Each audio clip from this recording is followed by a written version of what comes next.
I live in Edmonton, Alberta, the heart of oil and gas country, home of the highest carbon emissions in Canada. Are you looking for ways to change your world? Me too. Hi, my name's Paula Humby. Welcome to Sustainable Me. I see the headlights turn into sunrise. We're building real long and hear the deep hurt, and we will step on to greet the new.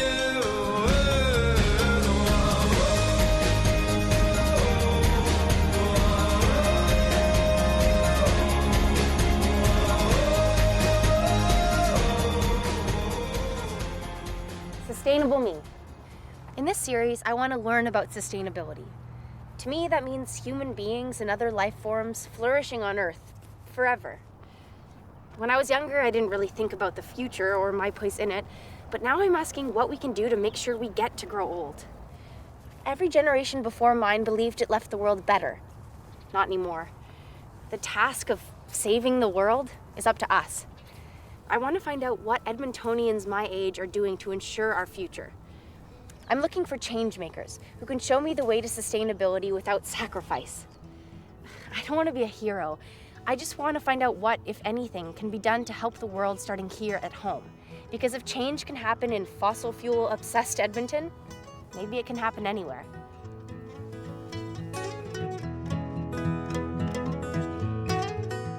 I've got a long way to go on my journey to sustainability, so my first step is learning about food. I'm starting to question where my food comes from. If it's local, it's fresher for me and costs a way smaller carbon footprint for the environment. If I don't want to eat food that's been imported from around the world or packaged and processed, I can come to the city center market. How can this be hard? I love food, and there's so many options here. Okay, I'm looking for greens. I want to find out how fresh greens are grown here in the winter in Edmonton. It's gonna be so good. New entrepreneurs Ryan Mason and Catherine Sprague grow microgreens and flowers year-round for local Edmonton restaurants. First of all, what are microgreens? Microgreens are smaller versions of the true plant that we grow. We grow about 15 varieties, things like basil and kale, and we grow them very densely, and when we harvest them and eat them, you eat the stem and the first 2 or 4 leaves. We got really excited about microgreens because they're such a quick crop. We're able to dive right in, and you can grow them year-round, which with the short season is a great thing. Cool. What are the health benefits of microgreens? So microgreens are small but mighty. They really pack a nutritional punch. They can be 20 to 300% higher in vitamin C and vitamin A as the larger version of the same vegetable. They're also packed with folic acid. Some of them, like sunflowers, are really high in protein. So even though they're tiny, they're really healthy and delicious. Besides growing microgreens, Ryan and Catherine's Reclaim Urban Farm produces all summer on an acre of land made up of vacant city lots.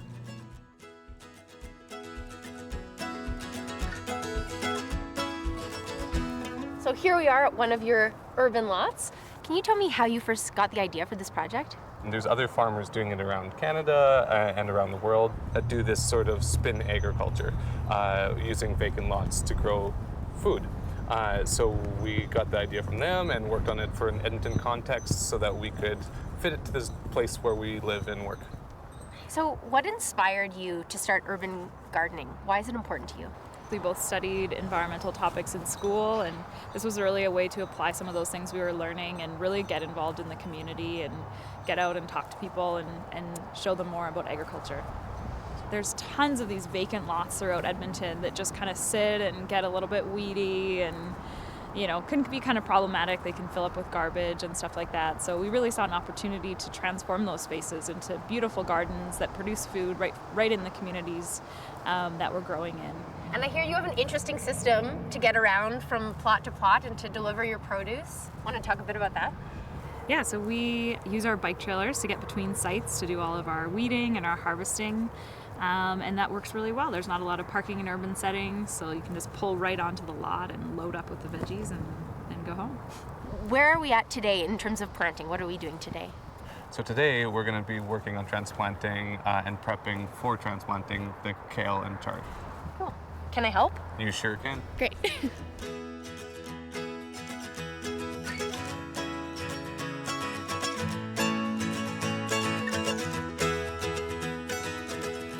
Okay, you're gonna be the best sprout because I planted you. I'm interested in the affordability part of food security. I noticed that prices keep going up, even at the local market. There must be another way to food sustainability. Ryan suggested I talk to Jordan Wilson, who works with the Edmonton Permaculture Guild.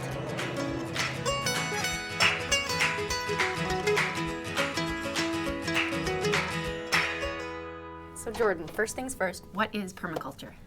Well, permaculture looks at things as far as what's available, as far as yields, and then you try to match what's available to your needs. You know, it's all about trying to find that dynamic of what you have and trying to make use of it in the best way you can.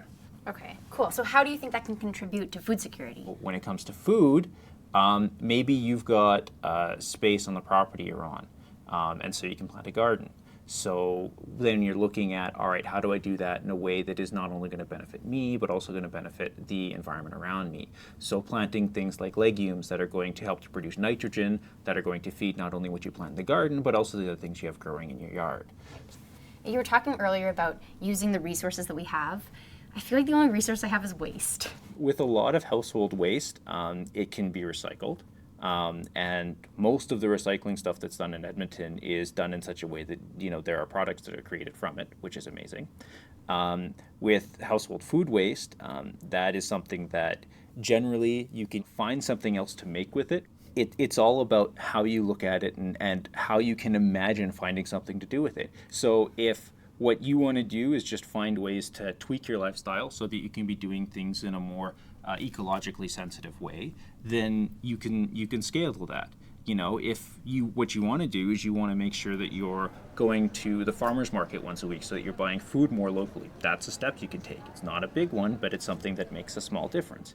If everybody's doing things that make a small difference over the scale of things, it makes a big difference. So waste is really a human concept.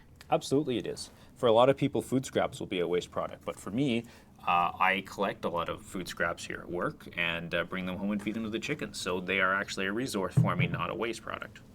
I have one last question for you. Can I meet your chickens? Yes, you can meet my chickens. Great, I'm excited. Let's go. Okay. So this is the chicken coop.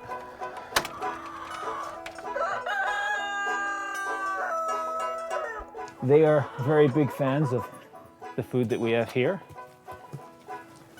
And when they hear that food is out, they will come and explore, see what's going on. And where did you get all this food? So this is all stuff that I've gotten from local grocers. Do you just eat them raw? No, I don't recommend that.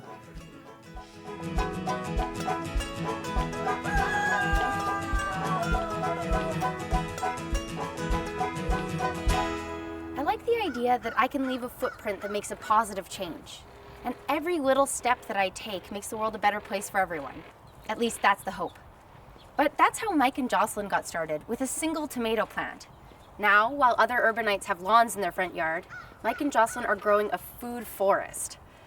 Mike, what made you decide to rip out your lawn and plant a food forest? Throughout university, I worked as a lawn care technician. So I fertilized and applied weed killer to grass all over Edmonton. So I grew to hate grass. It was really energy intensive. It was a lot of inputs and not a lot of output. So we thought about how we could redevelop our front yard to be more productive and be more interesting to us and to our neighbors. My husband and I planted a food forest in our front yard. And our first year we had all of these fruit crops planted, and even though it was early on, so the plants were quite immature, we had flowers that didn't turn into fruit. So we asked ourselves, how can we maximize our food production? And so we thought, well, why don't we put 60,000 bees in our yard? There's 60,000 bees in that hive? Right now, no, because it's still springtime. Their population is low, but The population peaks in the summer, about July, and it's 60 to 80,000 bees. Do you harvest the honey too? Absolutely. That's one of my favorite parts about beekeeping is the honey at the end. On average, a hive will make 140 pounds of honey per year. You need to save 60 to 80 pounds for them to eat over the winter, but anything beyond that is surplus for you to enjoy. Cool. I noticed there's lots of little hives around the yard too. What are those for? The reason why we wanted bees was to attract pollinators so that we can have more food in our yard. Alberta is home to many other bees that are native, and so we also have habitat for them. Can we take a look at the bees? Absolutely. Let's crack it open. Okay, great.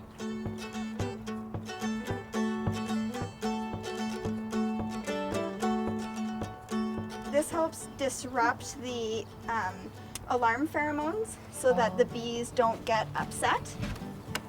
These were the frames that were most interesting. So you reach in, Whoa. and you pull out the bees and you have a look. But if you look at the bottom of the empty cells, you can see a little white grain of rice, and those are eggs. The neat thing is, the bees are all flying around, and they're not interested in us at all. Yeah. Would you like to hold the frame? Oh, sure. Cool. What's the difference between what's tapped? Why do you two do what you do? The gardening, the beekeeping, the composting? What inspires you? It's a matter of connecting, I think, with the earth, connecting with where our food comes from, and connecting with our community. When we started with our own front yard garden, that was our inspiration for the bees. Our bees connected us with our neighbors, where we had to talk to our neighbors to, tell them what we were doing and why we were doing it. And then it kind of spilled out into the community garden where we saw and noticed that this garden was going to be built.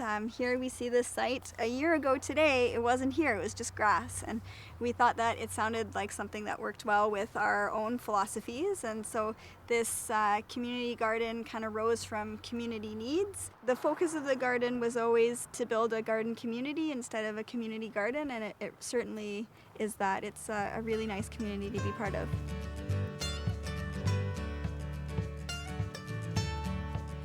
The value of rooting myself in a community is really appealing to me.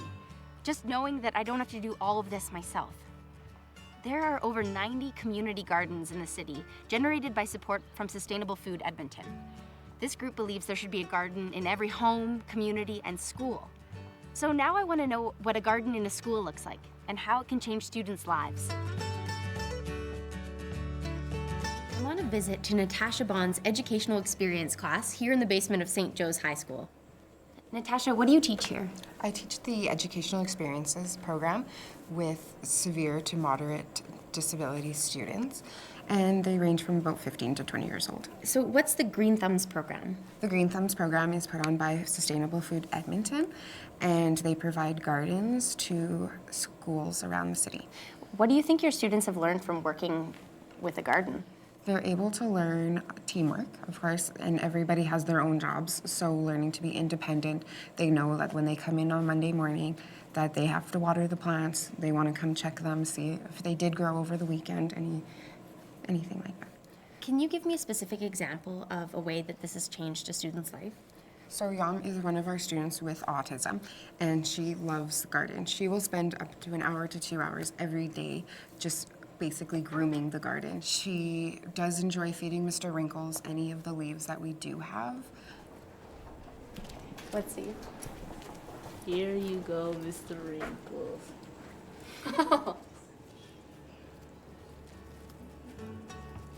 Can I try piece the lettuce too? Sure, Thanks, Young. we can all three share together. Yeah. I think that she has more power in who she is because she knows that this is something she can do. And a lot of autistic kids are very worried about making mistakes. And in a garden, you don't have to worry about that. There is no mistakes. Edmonton's also home to several varieties of berries, which have been harvested for hundreds of years. Here at Inner City High, Dan Scratch and his students planted Indigenous berry bushes in honor of Aboriginal heritage. So, this is a project that started last year, Why did you decide to plant berries here? Well, we wanted to create an outdoor garden. We've been working on it for many, many years, trying to get the funding to be able to grow a garden out here. And so when we finally got Sustainable Food Edmonton on board with us, they suggested we do an Indigenous garden outside. And I said, that's a wonderful idea because we have many Indigenous students. So that's why we did it. And it was just an opportunity to engage students in the community and in the science of growing food and just getting their hands dirty and getting outside the classroom for a good learning opportunity. So this garden was started last year and you haven't begun planting yet, but Brandy, you were here last year. What was that like? Well, it was a really good experience.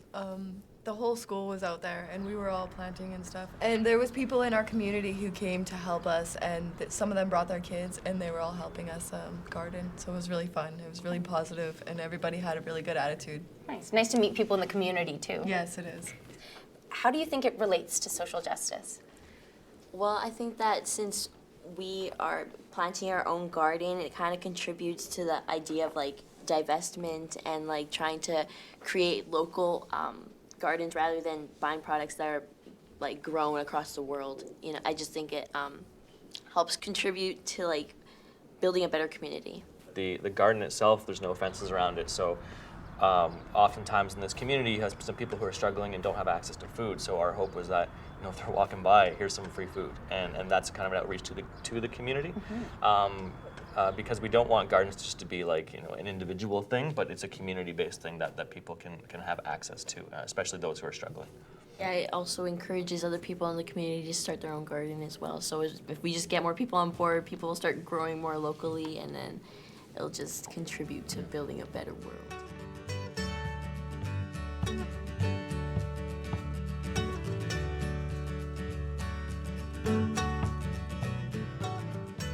Operation Fruit Rescue volunteers go to homes where the fruit trees are overloaded and owners can't pick or use all of the bounty.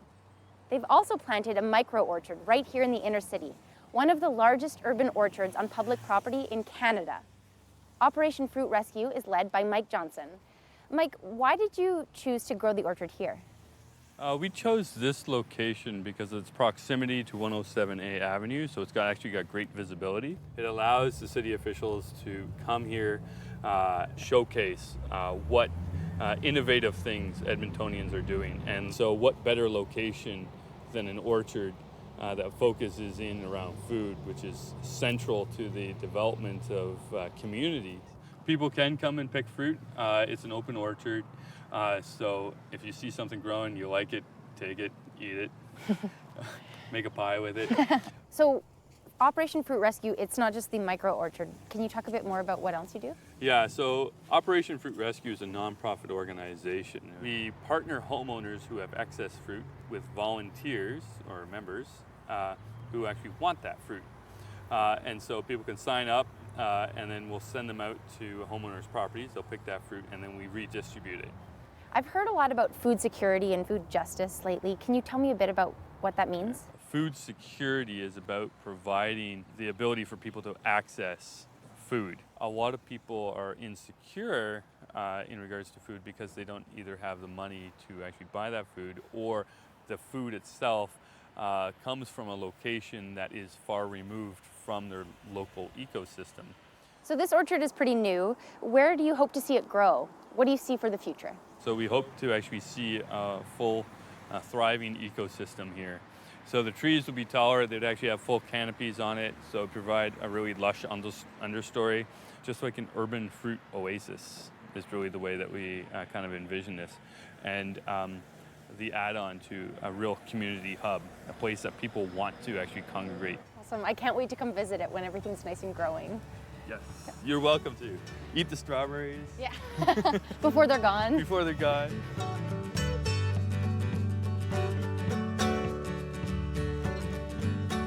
All this talk about food is making me hungry, but also determined to find something locally sourced for my next meal. Here at Range Road Restaurant, Caitlin Fulton offers up only locally grown produce, meat, and grains. This looks awesome. So tell me, Caitlin, where did you come up with the idea for the restaurant? Well, we started out by doing farm dinners on Edmonton area farms. And we said, wouldn't it be great if we could feed a whole dinner out of this garden? We can butcher the chickens and the pig for the dinner and then invite people out to the farm and see and eat where their food comes from. We marketed it as dinner at Range Road 135, which was the address of the farm. We had a great following. We still were looking for a restaurant space, and so when we finally did find one, the name stuck. So we stuck with Range Road. And the idea was that, you know, we would bring the farm to the city after spending all this time bringing people out to the farm. Where do you find all your food? The downtown market and the Strathcona Farmers Market. But most important are the farmers that raise our beef and pork and then our vegetables. And why is local important to you? I think it's important to have a restaurant that reflects where we're from, and for people to hopefully through dining gain that same connection to the source of their food. Thank you so much for talking to me. This meal looks incredible, so I can't wait to try it.